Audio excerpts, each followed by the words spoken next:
Caviar et foie gras pour Claude Guéant et Jean-Luc Lahaye au quartier VIP de la Santé, ce témoignage qui choque.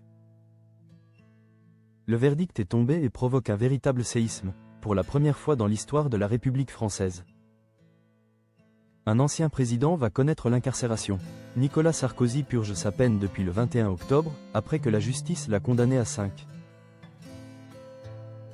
ans de prison ferme pour association de malfaiteurs, dans le cadre des soupçons de financement libyen de sa campagne de 2007. L'ancien chef de l'État a fait appel et continue d'affirmer son innocence.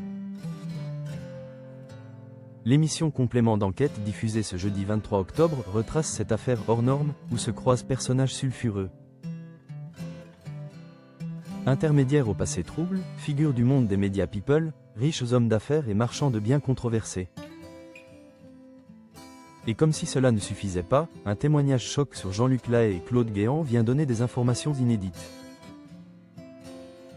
sur les conditions d'incarcération dans le quartier VIP de la prison de la Santé.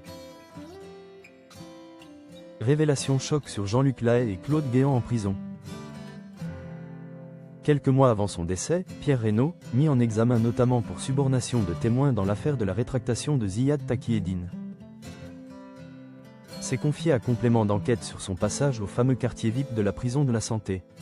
Dans ma cellule, ils m'ont jamais fouillé.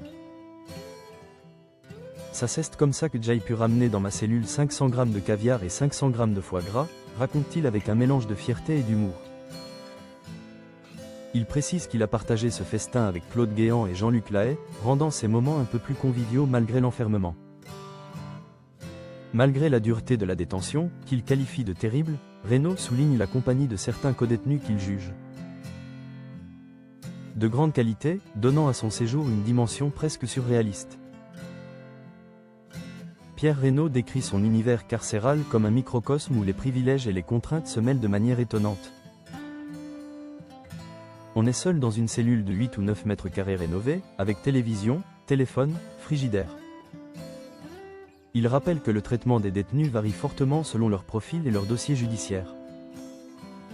Si vous avez tué une personne ou commis un vol, vous n'êtes pas traité de la même façon que celui qui aurait financé la rétractation de Takieddine, déclare-t-il. Malgré tout, il insiste sur la qualité humaine des surveillants. Ils ont été d'une loyauté, d'une gentillesse et d'une délicatesse hors du commun.